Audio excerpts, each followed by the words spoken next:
Go, Nathaniel. Thank you.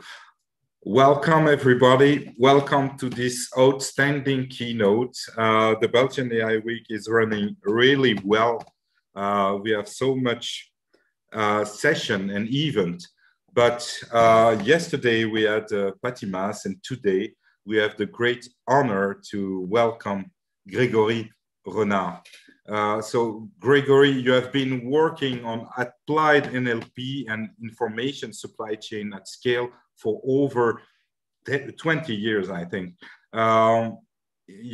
Focused on how to augment people through applied AI solution. You were in the French presidential advisor for the national AI strategy. It's where we met. And you were also active in the AI for Belgium setup of the Belgian strategy. You are a guest applied AI speaker and lecturer or AI on the TEDx, the Stanford, Berkeley, MIT, Alberton School, and the School 42. You may maybe tell us a bit about the charter you've done with Religion. You start serving at AI Technical Committee at the Frontier Development Lab, much known as SETI, at the NASA AI 5 years ago. You are French, you are Belgian. It's a great honor to welcome one of the most famous member of our diaspora. Today, the session on art of the information supply chain, you will give us a perspective on the latest events and advances in artificial intelligence in many fields. What if human species were destined to evolve through a new lie to make us evolve into augmented humans? Under a pragmatic and applied perspective, you will discover many user experiences starting from the collection and roasting of data to extract the necessary information to enhance our decision-making processes and industrialize our cognitive value-added chain. With a willingness to give the audience tools, tips, and hints to implement this for our own lives, we will also have the opportunity to explore the societal challenge issues of this cognitive revolution. So now, Gregory, the floor is yours. Thank you so much, Nathaniel. It's such a great honor for me to be with you today. First of all, I really want to thank you, everyone. It's so important that Belgium, our country, can move forward in this kind of domain. It's super important that you can adopt it. Exactly as you explained, I'm really thinking, living from the Bay Area in the Silicon Valley, where I would say it's like the core of this kind of technology, is super important for me to do my payback. And if I can do payback, just providing insight, what's happening, information, what are the trends, that can open you, I would say that, the chakra, and have more ideas about what's possible, what's not possible, and how you can implement that inside of your daily work is really one of the very important points that I'm happy to move forward with you. I will share my screen and we can start directly the presentation. Globally, we will explore today like the applied artificial intelligence platform and how we can use it daily. Globally, you've got the research eye and the applied eye. We had during the last years a lot regarding research eye. It's really amazing the progress we had with in the different domain like computer vision, natural language, and we see a lot of stuff like SpaceX using AI to do the rocket, and landing directly, the Tesla also using AI to self-drive. I would say that almost 80% of the capability on the road from Menlo Park to San Francisco, and also using AI for other stuff than only computer vision, robotics, and natural language. I started working on natural language more than 20 years ago, like 96, starting in the call centers at first, moving on the different elements. And what I understood is globally, with like a marketing term, I think it's really better to say that we are building supply chain of information. And I really like to see my job as building supply chain of information. It's why I love to use this kind of picture, because you need to move on this type of domain. Two elements. The first one is really about have a deep technical understanding about the math and everything with behind, but please don't be afraid about that. It's not so crazy and so hard, and tools are becoming more and more easy to deploy and implement directly. And that's what I like to call the excellence level. And the second one, you need to have the elegance level. The elegance level is more how you will cook about all of these technologies to create the user experience. And that's really the key difference between research and applied, that we need to work closely with everyone on the research to understand all the elements, the technology, and to deploy and provide user experience. Let me just create some of my element just to be sure that we will not be disturbed by any notification after that. Globally, today we've got too much data.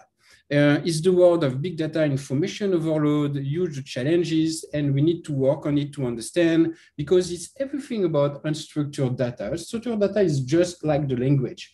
As we are talking, as we are writing, it's unstructured data that we can extract information. And one of the key elements to extract and use this type of technology is really about what we can call data pipeline and data annotation. And doing this job is really hard. And it's painful, and it's certainly biased. Globally, regarding the people who will work on the data, you can have a bias on the data, and you can train maybe a model to do some element that you are not directly expecting. We remember some use case from Google and from other companies, and thanks to them, because they showed us what we can do and what we cannot do, and how we need to integrate everything inside of our reflection and work regarding ethic and deontology of the company. And globally, how we are building supply chain of information is really how we move from data information to create useful knowledge. And the goal at the end of the day for supply chain of information is really how we can make us actionable, how we can take the right decision at the right time regarding the goals or the target or the target we want to achieve. For that one, we will have some technologies like self-learning system or self-supervised learning system. And at the end of the day, the finality of this one is really how we can augment the people. If we remind about the third revolution of the industry, about the machine, we created artificial muscles. And what we are doing right now is just the next step. It's artificial cognitive tasks, artificial neurons that we are creating to help us to move forward at the next level. I will not go to this one, but just about my history and past regarding my different elements. And today I'm focusing on the lab as an advisor at Berkeley between the sociology and NLP to try to better understand about the profile and everything on the people regarding their language, to provide more support and more personalized support on this type of technology. Some of element, I will not play the video here, but it's just to show you what I created by the past and what's possible. My first focus coming from, I would say, call center support was really to work on dialogue system. Dialogue system to support directly internally of a car, like a Siri of the car. Also integrating in a cafe machine with some big partners worldwide, working on social robots, and also directly integrated in the car to continuously work on it. And let's move on a quick example. I am a virtual assistant. I can help you with general questions or basic services such as balance status, travel assistance, or password reset.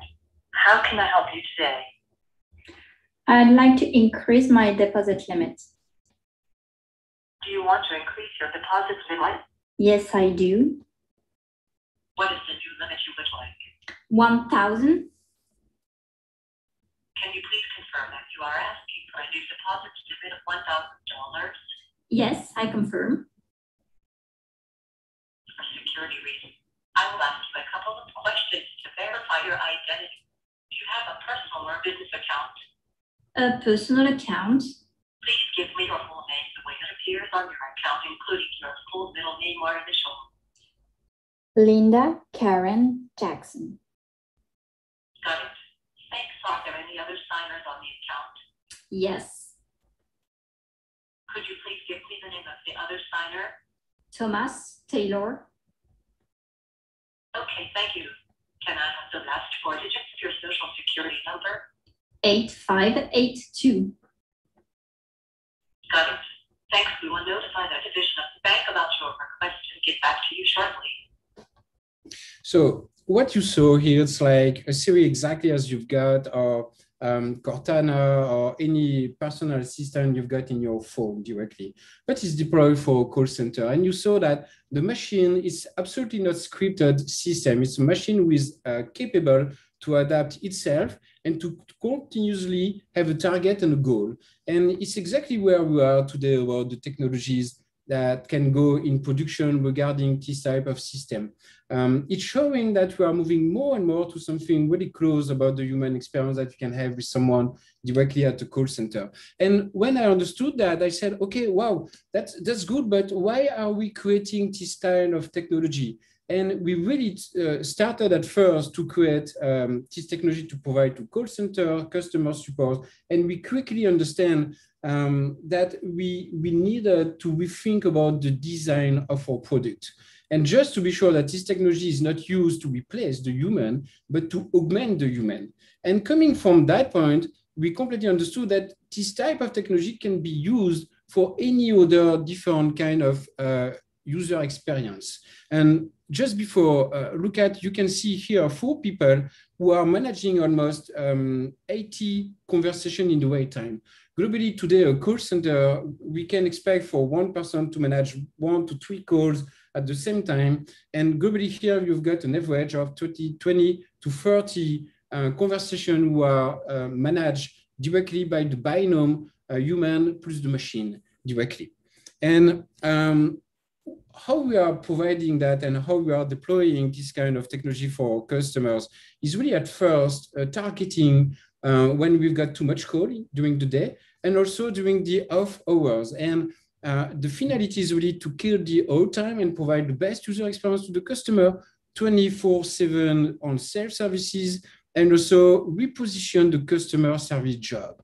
It's super important to think about the technology, not only replacing people, but really augmenting people and the productivity of our company. And it's how I arrived directly on the point that we worked with Aurélie Jean and Stéphane Dadian about the ethic and social responsibility of our work and what we are creating.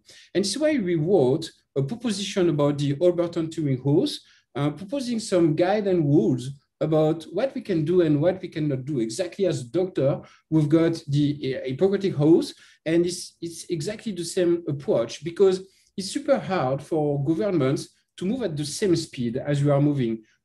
The law regulation time frame is really not the same one as the technology. When you are moving on a law, the time you've got the law in the application mode, we are so far after about the technology and it's absolutely impossible. It's why it's super important to move forward on that one. And I started 5 years ago to say, okay, how can I use my knowledge to do something more useful for not only particular business, but globally for civilization and for the different nations. And it's how I was lucky to be invited at NASA FDL at the city. And we worked on an incredible project where we use exactly the same kind of technology. And I was invited to work on different projects. Last year, we worked on a project on the protection of Earth. And globally, the goal was to work on severe on the severe weather detection. And the goal is today you've got almost 54 million people per year who are touched by severe weather. And the goal was, can we use the same type of technology for machine learning, deep learning, language? Because language is not human language only. It's about also machine language. And in this case, we use technology that Google has used on video on YouTube and on some other different type of technology to try to predict, do we have a severe weather and do we need to prevent it and to send alert to the people to move from this particular zone.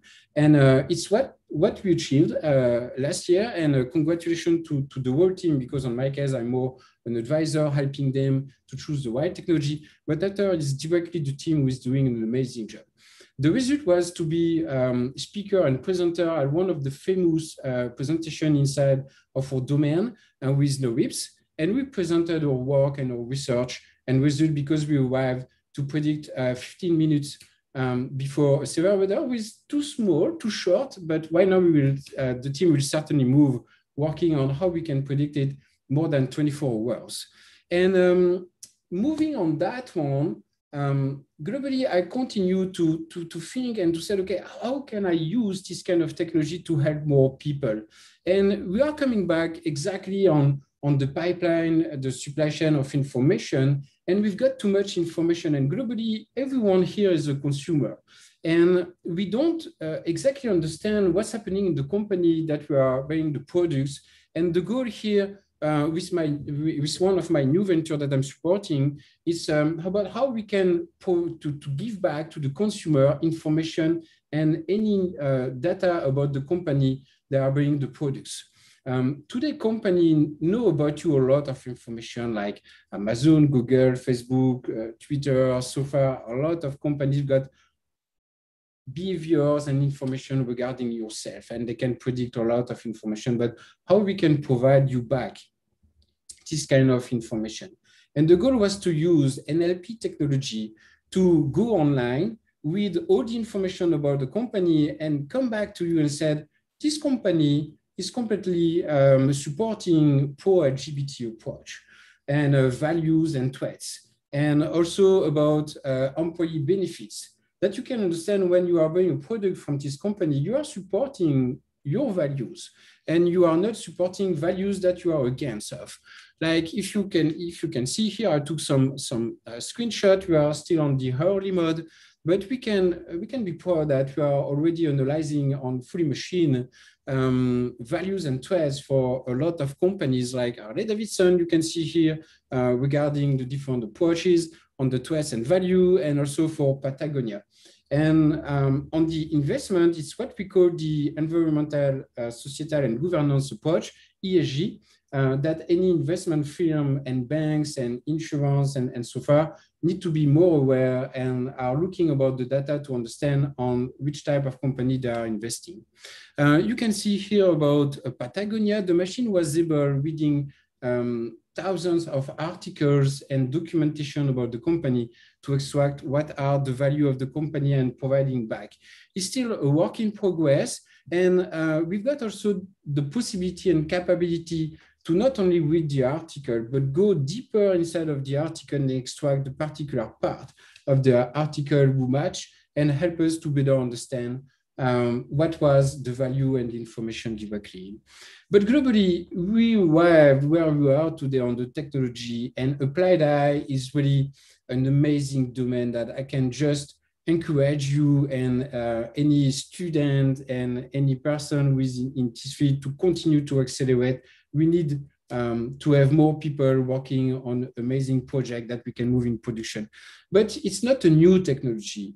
Don't think about that. And it's not a technology who appeared just a few years ago. It's something that working from a very long time. You can see globally the big start was in 56, globally with the Dartmouth conference, and where the word, the diagram, artificial intelligence appeared. And it was really a long trend to arrive there. And globally, you can see also the search engine who are directly in the story of big data, machine learning, and information. And when I went to Stanford to continue my training, I was lucky to meet one of the founder and the technical founder of AltaVista, who became Louis Monnier, who became my mentor, working on it and teaching me the hard path of natural language and big data.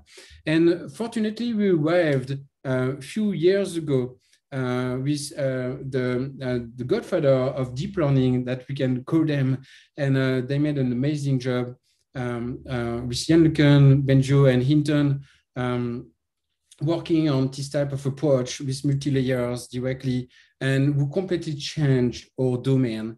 And Antoine used a very incredible quote with "I is the new electricity." And exactly as electricity transforms countless industries, I will do exactly the same. And it's exactly what is happening here in the Bay Area. There is so much money of VCs investing in companies, why not more on the applied eye than research eye? But if you can show that you've got the machine with high technology moving well, doing the job, and you will have such an incredible exponential growing of your company, and with a lot of support.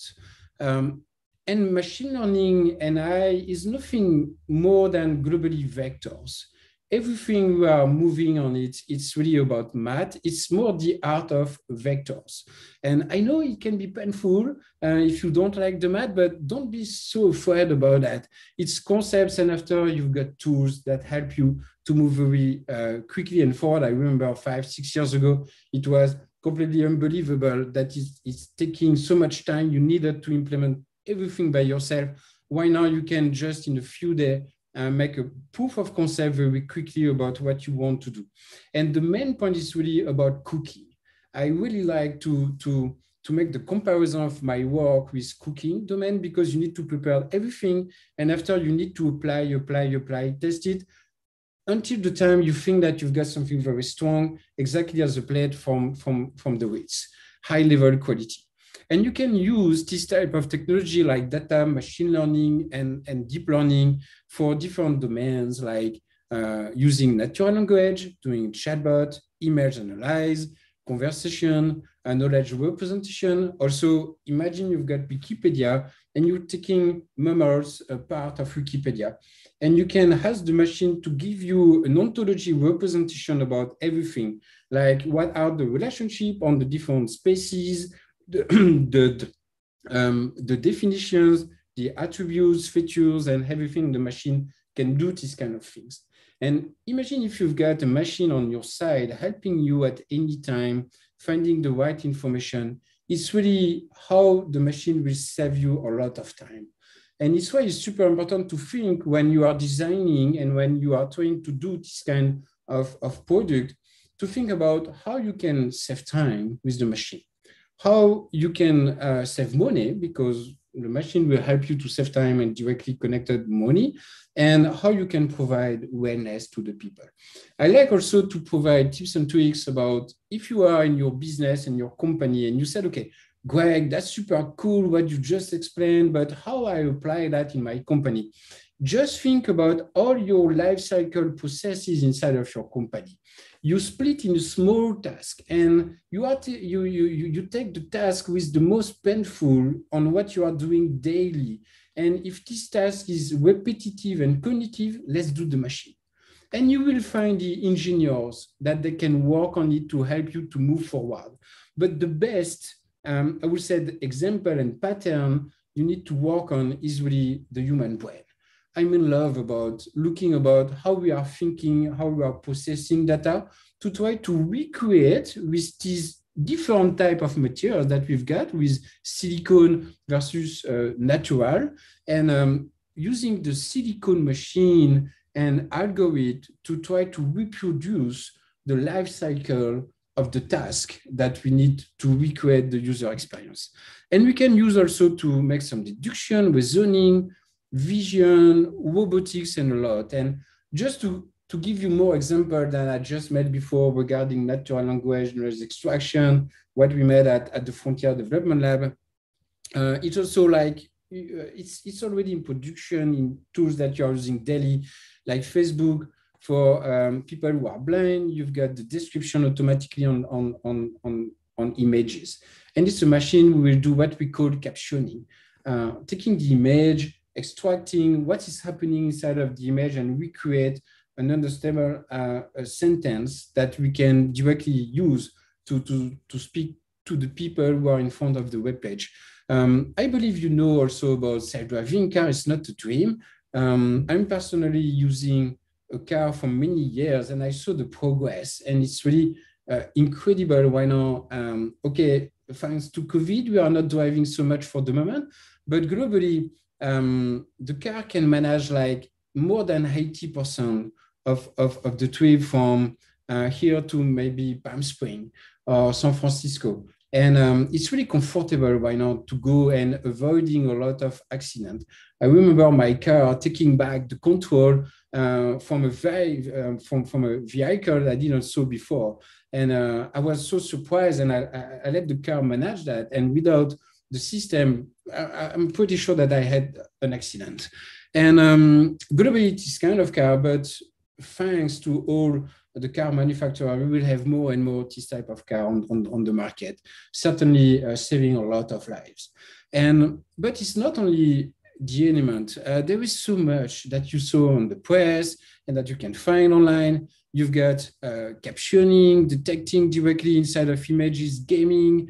You remember about the Go games, where the machine bet directly the best player on the world, on the domain. Also, the capability to support doctors on intervention, going directly to the knowledge. Imagine we are talking right now going to Mars, but how we can support the first doctor that it will be there. And we need to transfer with them directly the knowledge of the medical domain directly there, and how we can create a machine to help the doctor to access very quickly to the world information with so large and deep. And it's how we can use this type of technology, and also robotics. I believe you can go online and search about DARPA Atlas. It's really amazing to see some kind of robots who are arriving more and more on the market. But globally, exactly as I explained you, what's super important, it's about not thinking only about the technology and how we build this type of tools, but taking the inspiration from human-to-human collaboration to think about the human-to-machine collaboration. And I really like to say that give a computer data, you feed it for a millisecond. If you teach a computer to search data, you will feed it for a millennium. And it's really how I'm approaching on the applied domain any problem that I need to solve. And can I teach a machine who can teach a machine? And it's how we are moving right now in the different domains, like robotics. You can see at first the robots on the top left who is doing some experimentation in the real world with some assistance from the human. And after you can see the same robot in a virtual environment, like augmented reality or virtual reality, with the same type of features and parameters as the gravity as we've got.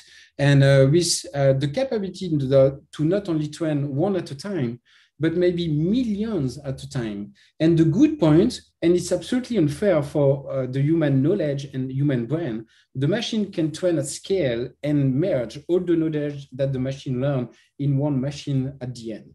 And it's why it's super important to think this type of technology as augmentation of our capabilities than just replacing our capabilities. You can see here one of the examples I created with my team in 2017. Globally, we are providing a web page to the machine. We just let a few seconds to the machine, and after we can talk directly with the web page from Wikipedia. And it's how we can think also supporting students, and we think about how we are learning. Education is really important. One of the key elements that we need to think for the next level is exactly as the third revolution. We went out of the third revolution to education because the machines were replacing some part of the job in the industry, and schools arrived and helped our students and young people to go at school, to grow on the knowledge, and in the same time, providing job for everyone. And it's really how we are improving a civilization and and the society. And it's exactly the same way now. We need to focus on education. It's super important not only to say, okay, we will disrupt some jobs or domain, but how we will train these people to move forward. Imagine you are a lawyer. You are a lawyer today or a lawyer in 4 or 5 years when you will have this type of machines supporting you to find all the information very quickly, or maybe in some time providing you advices, how you will think your job daily. And it's super important that you can provide this type of feedback, that people who are in charge can take the right decision. And everything is not only about, when you are talking about the collaboration, if you think about the user experience you've got in your phone today with Siri, or maybe Cortana or Google Home, it's everything for the moment, still for the moment, content-centric. And we need to move forward to the domain of the people-centric, and how the machine will have the capability to not only work on the data, information, and knowledge that you are asking for, but how the machine can start working on the human emotional communication. It's really how we will create a very strong collaboration. And I remember some talk from China's president and in Russia too, where they said that the nation we will embrace this type of technology will be one of the key nations in the future. And we see that today with US and China, they are moving super quickly. I think that China is really far in front of any other countries. They are moving very quickly. You've got US directly connected, and it's really good to see that coming more and more to support and thinking about how we can use this technology to solve civilization issues.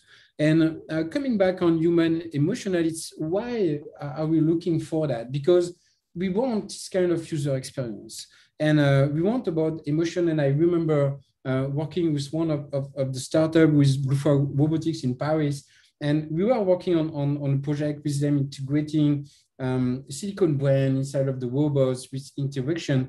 And my daughter came at home crying, and the robot directly took the behavior about like empathic mirror directly, and it changed completely the behavior. I believe you remember some movies you can see like science fiction, like iRobots and some other movies, but I think we are moving more and more in this kind of domain. And it's why it's super important to not only stop or block this type of technology, but embrace this technology to become one of the key nations, and also to do it with ethic and deontology. It's nothing about blocking innovation, because if you are not doing it in Europe, in France, Belgium, or Netherlands, other countries will do it. And it's super important that we are going and we are coming the top in the domain, because Europe is really providing amazing education to our people. And I really want to thank you about the education that I received, because the strong background on math really helped me daily to do what I'm doing. And everything is about the language. And globally, what I understood when I saw this kind of behavior with my daughter, I said, oh, wow, but how can I understand better about the feeling and the behavior and the profile of the people directly from one everyone that I'm receiving daily to call centers? It's really about the language. And I started working on that one, and understanding that the language can represent a lot of stuff regarding the people. Your language is really like mirror of the soul. And we can use machine to better understand people, and try to extract from any digital information you are providing, any information from image, as you saw with image captioning or IoT data. We can aggregate the information, and we can extract a lot of data or skills like personality, values, needs, moods, and point of interest. You remember that I showed you how we were doing alignment between the threats and the value of a company with yourself to provide you feedback when you are buying a product. Are you indirectly financing a company you are aligned with, and you are okay with the value of the company and maybe the CEO of the company directly? And it's how we created People to Work a few years ago, capability to extract from the people vectorization, representation, and I did it on myself. at first, and I had the opportunity to understand that I used to understand my religion point of view, my political point of view, and my different information regarding my big fives and skills and information that we can use directly to implement and said, okay, about matching, can we find people who are from the same domain? Looking, you can see it's still whiteboard because I'm in love about doing whiteboards, and moving on, detecting people who are on the same focus and topics like Paul, Ringo, and John, or maybe Jan, Andrew, and Benjo, or 3 deep learning fighters, and also have the capability to infer like, okay, I'm representing a vector for myself, and how can I use the machine to help myself daily? And it's how I use it on my personal time. I created a machine with understanding my profile and doing my research daily to provide to me a daily summary about everything was super important for me.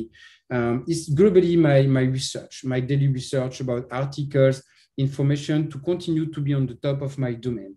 And if you are following me on LinkedIn, you will see that I try to provide and to share a lot of knowledge, but it's not only me. It's a work between a binomial with the machine and myself. And before that, I was spending between 1 to 2 hours a day just reading the papers and understanding. And sometimes I was losing my time on papers who are not interested and interesting for myself. And globally, right now, the machine is really doing the search for me, the filter, and providing directly feedback and information directly in my mailbox, saving me a lot of time. And I move from many hours a day to less than 30 minutes, why not daily, and keeping on top of information in my domain. And we can also use that one for education and helping people to understand and creating dynamically like a path of education to train people and to support them in the daily life. And I think it's really one of the key elements, not only thinking how we can reinvent globally education when you are moving from the first age to at the end of the university, but through the whole life, how we can support people to continuously adapt themselves and provide them information about how their job and their work will evolve. And we can also do that on a person to the same person to understand about mood evolution and sentiment of the people, and then helping in some particular elements, supporting people like coach and this kind of element. All of this technology that I try to present you, and I'm super sorry because it was super quick in less than an hour, and we can move right now on question answers. But globally, don't forget that at the end of the day, it's super important to let you understand that it's happening. It's happening in the real life. It's not so hard. And it's not because you are not in the Bay Area or in the Silicon Valley that you cannot do it. It's absolutely possible for everyone who are at any place over the world. You can be 2 students in a garage in Belgium, in Europe, in China, and you can start working on something who is completely incredible. Don't forget to think at 2 levels. The first one, think about your life cycle inside of your company if you are a corporate, and try to detect tasks who are repetitive and cognitive that you can let the machine do it. Just think about a problem in the real life if you are a startup and said, okay, how we will use this technology to solve this problem at first. And the second one, it's super important to act with ethic and deontology. Ethic at the level of the person. Don't accept to do anything at any cost for with this type of technologies. It's not directly visible technology, but it can have really a huge impact on the people. It's why you need to act very carefully. And the second one at the level of company with deontology, exactly the same as a person, but really more focus on the company. Thank you so much. And Nathanael, let's go on any question or open discussion. Thank you, everyone. Thank you so much, Gregory. It was fascinating. Yes, there is one technical question. You know about Solid, and this framework that was proposed by Tim Berners-Lee and some researcher in Belgium like Ruben Verboch and Eric Manens, and align the reputation of company using the data.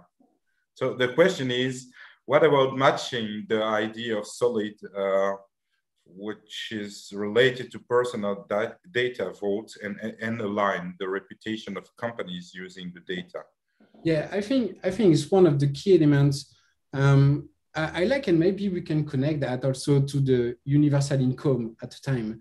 And I believe you understand where I want to go, but there is value in the data you are producing daily. The main element today is how we can analyze and understand what's the value in the data you are generating. The data vault is super important. I think that privacy and everything regarding GDPR is really very important. About anyone need to have the possibility to decide if their data can be used or not. But the discussion is still super hard, because if you don't have the data, you cannot train the machine. And what's happening if I don't have personal data from people? Just think about medical records. If I don't have the information, it's super hard for me to train a model. It's about anonymization, but sometime after it's good also to have access to this type of information. It's why I believe that edge computing and the capability to deploy model directly on the machine, on the people, is super important. The point regarding GDPR, we need to continue to think about that, and the data vault can becomes like a source of income for the people in the near future. And alignment for me is really important. You know, I want to provide this type of tool to my kids and also to myself, because we know that we are not only voting with the legal approach, we're also voting with our wallet. And if I know that this product from this company is more aligned with my value, I really want to this buy this one, and not the other one who is disaligned with my values. Thank you. So, yeah, I have one question. I remember a conversation we had, and you told me, okay, I process so many data with the algorithm that I developed that I win so much time. I don't remember the number of person that could do the same work or could work on that to produce the same information. But there is a question related to that. So the people understand that AI can make you win a lot of time, but aren't you afraid that it would lead us to an efficiency-driven society and lose the opportunity to waste time? Or can we work on this? Sorry, yeah, no, that's completely fine. Let's come back on the first one, winning time. Exactly as I said during my presentation, and don't forget that as I'm coming from research field today, I'm really more an applied AI guy, and I really like to say to any company CEO or executive people I'm talking with, really think about your processes inside of the company. Think to split it in small tasks, and if the task is painful, cognitive, and repetitive, let's do the machine. You will find a team of engineers who will be in love to work on it. And it's not so hard to do it right now. It's just a work, and a work that it needs to be done.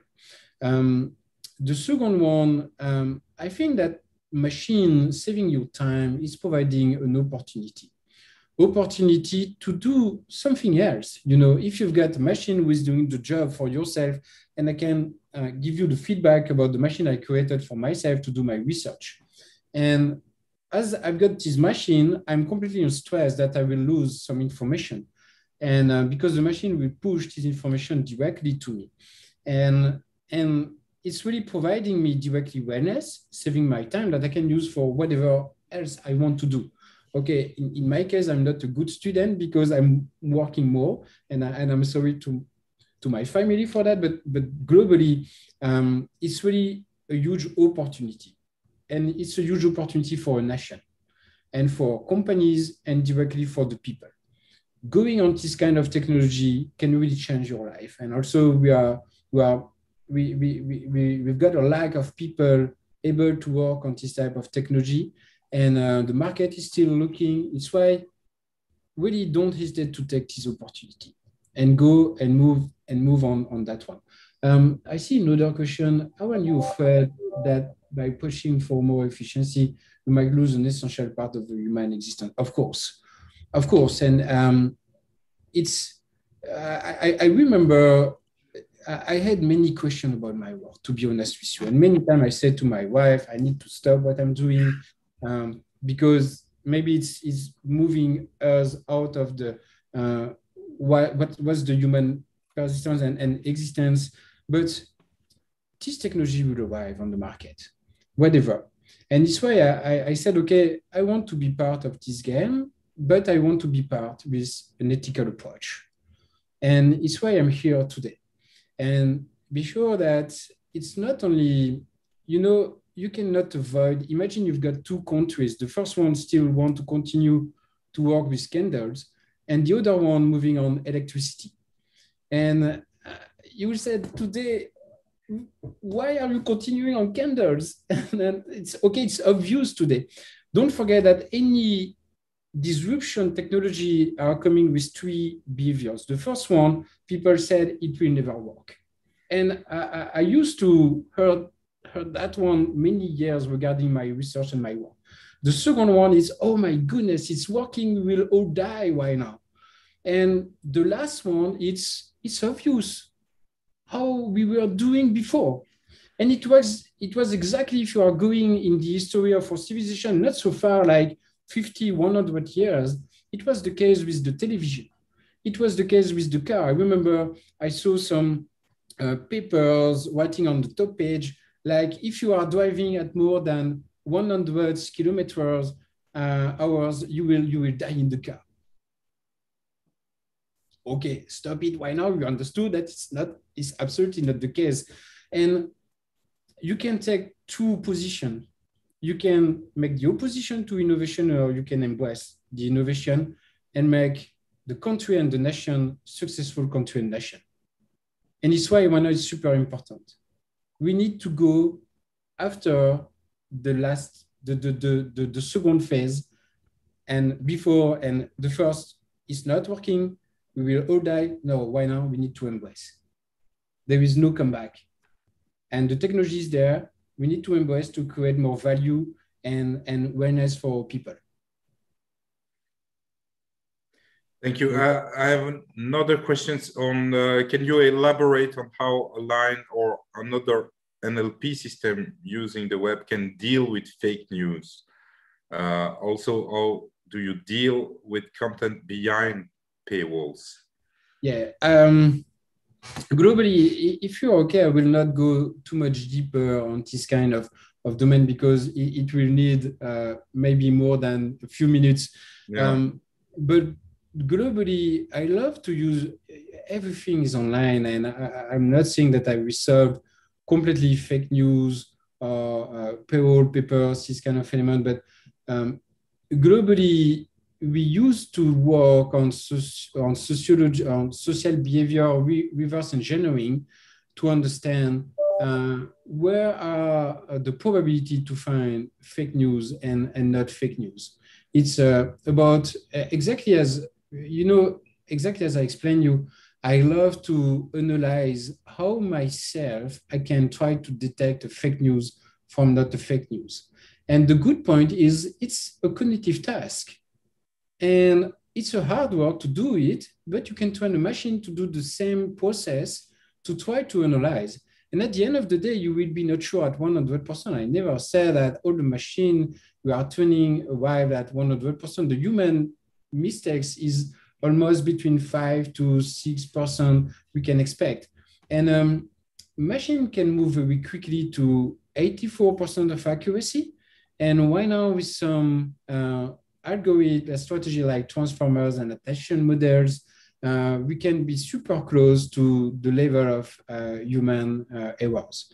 And it's how we are moving on. It's still a work in progress, but working really more, and the progress are really exponential. I started working in this type of domain in '96.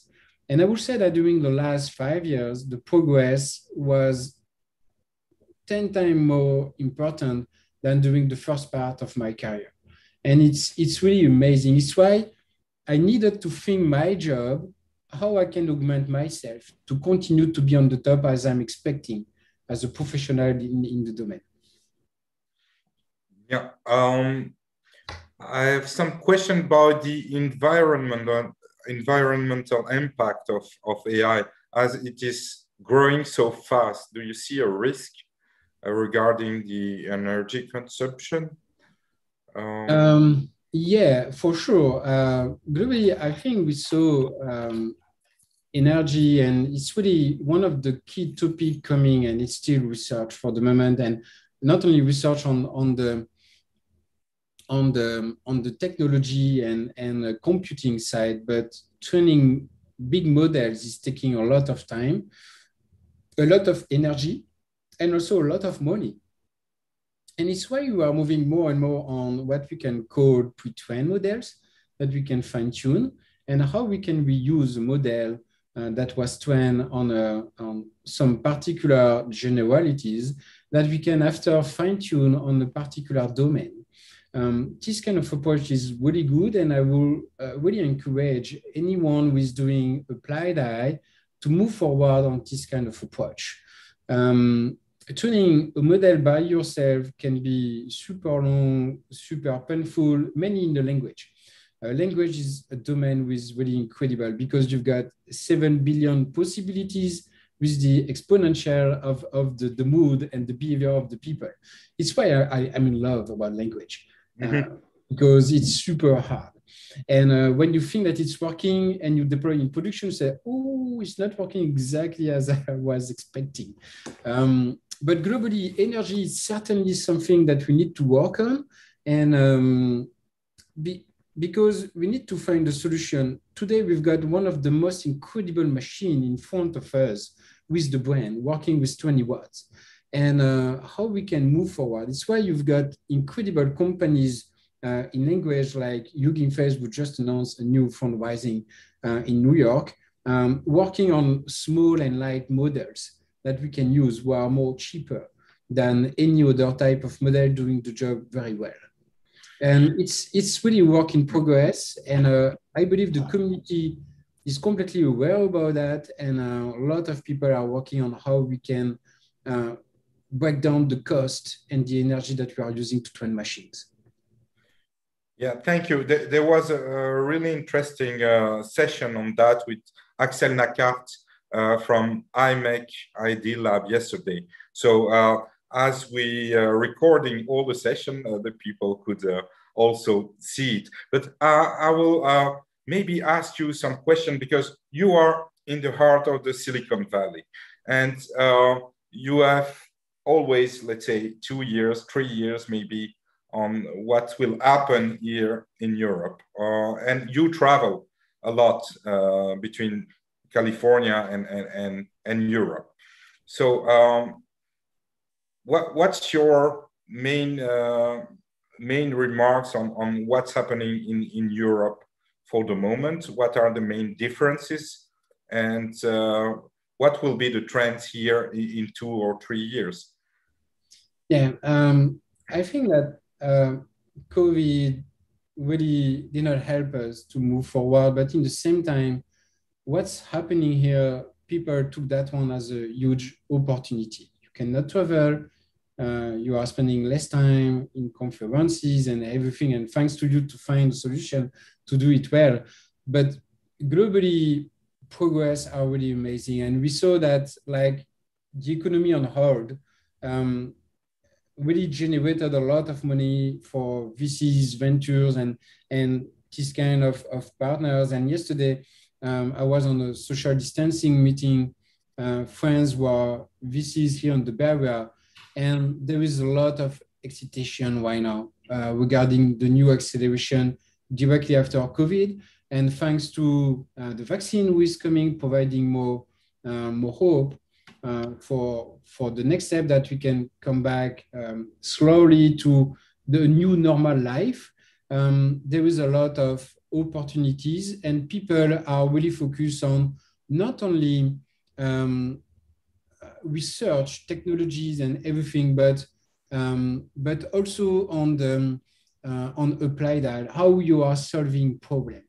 Please be focused. Right now, I will definitely recommend you to don't move too much. If you are expecting to create a startup, don't focus too much on research. Focus on how you will fix and solve a problem that can make the difference for your company, for an industry or a particular domain or a nation.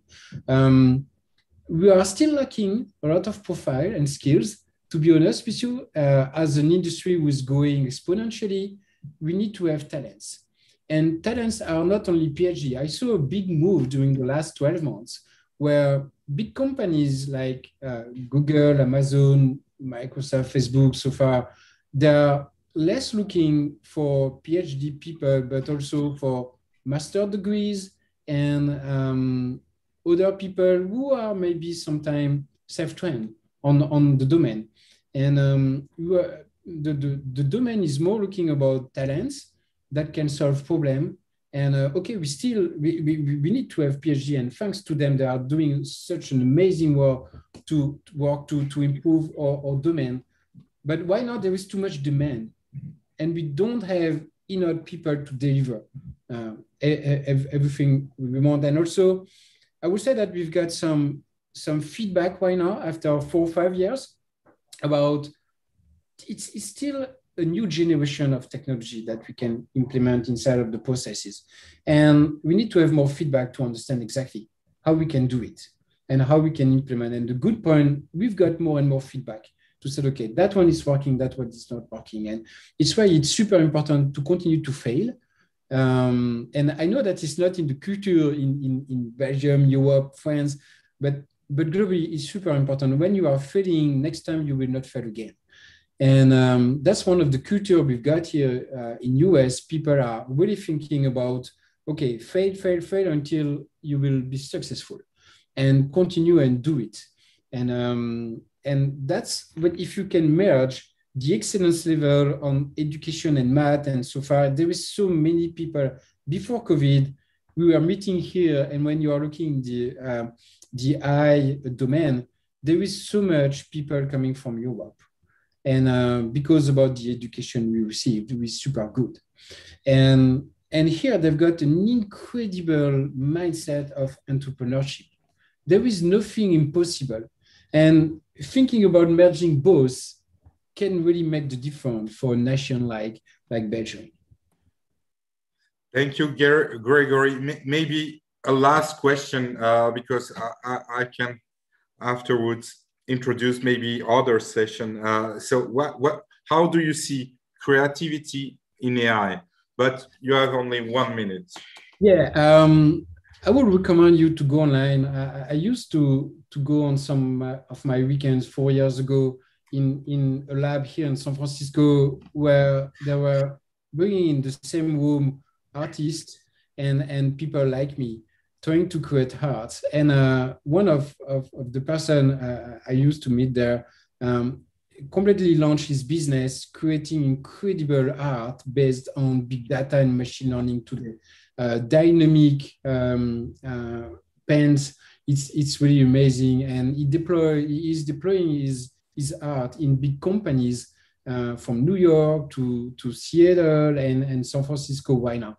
I think creativity will be still in the hand of the humanity, but we can use technology to augment ourselves.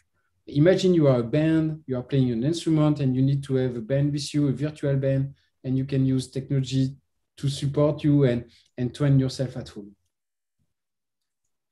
Thank you so much. So yeah, about creativity, we have had just before you, Laurence, that has come with Jean Ponce talking about emotion and robots. And tomorrow we will welcome Anouk Wieprecht at 6 p.m. who is a famous fashion tech designer and working with MIT, with Intel, with Audi on smart clothes. It will be also maybe a perfume of creativity. Thank you so much, Gregory. We will have a closing ceremony on Friday, 6 p.m. And I hope you will join us. There are some surprise, and everybody is welcome on that. I must remember the audience also, remind the audience that we have the second anniversary of AI for Belgium tomorrow morning with the Prime Minister and Lucia Scioli from the European Commission, and Luc Stels, who was the founder of the first AI lab in continental Europe, here in the Vrije Universiteit Brussels. I thank you very much, Gregory, to have accepted our invitation, and we have to quit for the next session now. I will just thank you to you, Nathanael, and the whole team behind the event. Amazing. And please, everyone, embrace this technology and go on this kind of opportunity for yourself, for your family,